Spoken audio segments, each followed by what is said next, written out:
Should Pitchers Stick to Pitching? By Justin Gibrick, Dylan Porter, and John B. Our argument for this piece is that the NL should adopt the DH. Some of the points we will discuss will include the risk of injury while pitchers are at bat. We will also talk about players such as David Ortiz and Frank Thomas and how they never had the chance to play in the NL because of current rules. Last, we will look at some stats that show pitchers' ineffectiveness at the plate. We will also look at the counter-argument in which people argue that the DH is a waste of a position, they stop pitchers from being better batters, and last, it takes away strategy and history from the game. First, we'll show you some videos of pitchers getting injured while at the plate. Humbles an athlete being named to that team. Johnson hurt his shoulder on that swing, and that is not good. In context about a big league debut, excited, 29 years old. This kid's very mature because of what he's been through, Dan. Popped up.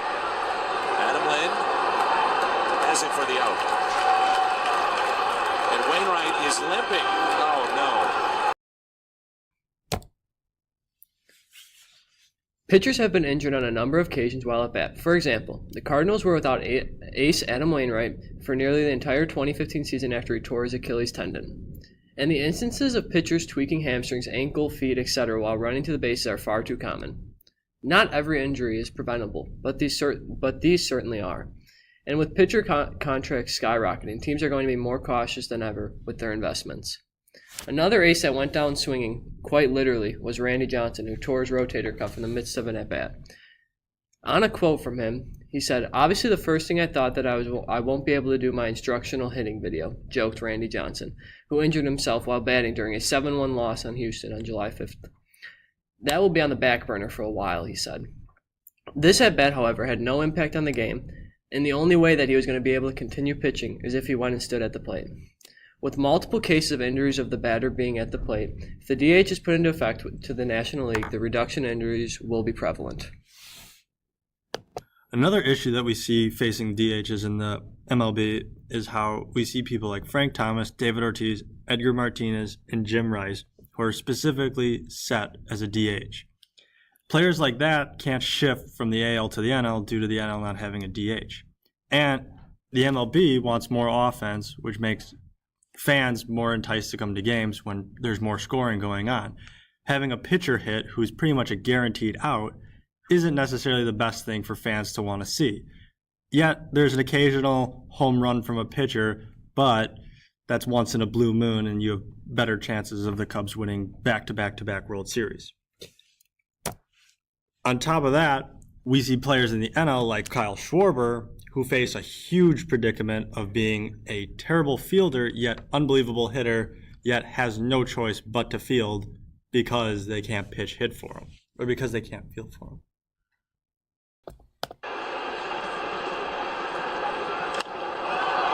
Into left field, sinking. Schwarber cannot make the play. Conforto is going to be held up at third. They're at the corners. Adding 15 DH positions in the MLB would allow more players to have full-time jobs in the bigs, and in theory, longer and more successful careers. One-tool offensive players would no longer have to pin their hopes solely on the American League, with half the teams in the sport not interested because of the limited defensive abilities.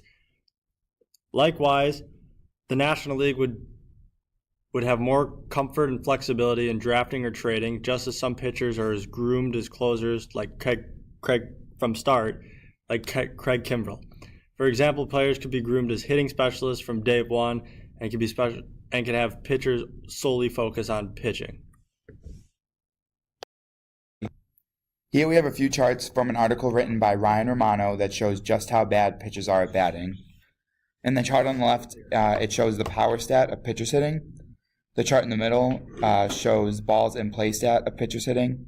And the chart on the right shows the weighted runs created by pitchers. Clearly, you can see in all three of the charts the decrease in pitchers hitting and the sharp decline since 2000 and just how bad pitchers really are at hitting. There was also an article from 2016 written by Anthony Castronovins, and he brought up a great stat from 2015. And in that year, only 16% of pitcher plate appearances resulted in a base reached. And here we just have a video showing Santiago Casillas' first plate appearance. He is a pitcher, and I'll tell you the video is pretty hard to watch if you're a fan of baseball.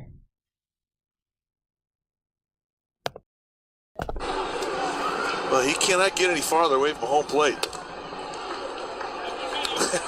He's hugging the line. That's the furthest away from home plate I've seen any hitter in the history of the game, except for John Kruk when he was facing Randy Johnson in an All-Star game. Many counter arguments have been posed throughout the history of the DH.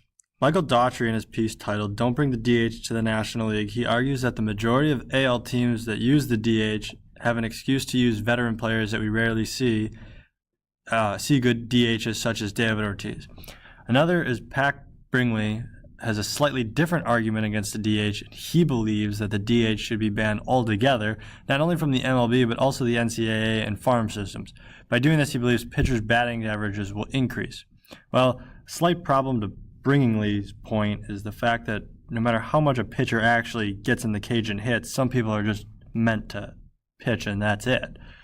As well as for Daughtry's, seeing veteran players, it's a great reason to put them out there as a DH, but I mean, there's players that are playing way past their time, and the fact that you can use them as a DH doesn't make any more sense. The designated hitter was it was introduced to get rid of manager strategy when playing like AL teams. You'd have your pitcher go and actually just stick to pitching, and then you have your hitters actually go up or hit. Slight problem to taking your pitchers out of the game, or taking pitchers away from hitting, is you're taking a huge strategy away from the game. A lot of things are.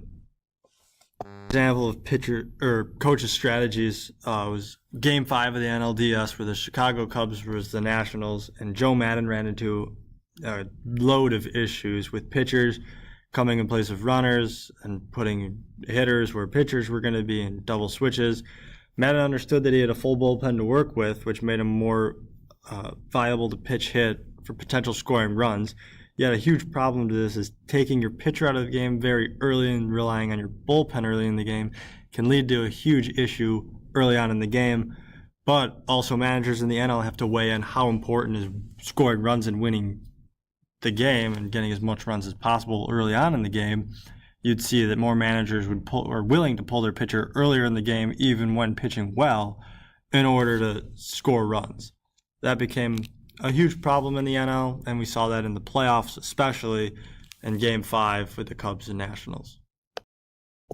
Overall, the DH position will add 15 specialized hitters that can attain a job for specialized hitting in the National League. The offensive production will see an overall increase instead of wimpy pitchers batting. Pitchers will have a less risk of injury from batting if they simply don't have a place in the batting order. However, baseball being history's pastime, many old-timers want to keep the game the same for no apparent reason besides an easy out for their favorite team and a chance to laugh at pitchers like John Lester swing a bat he's not trained to use.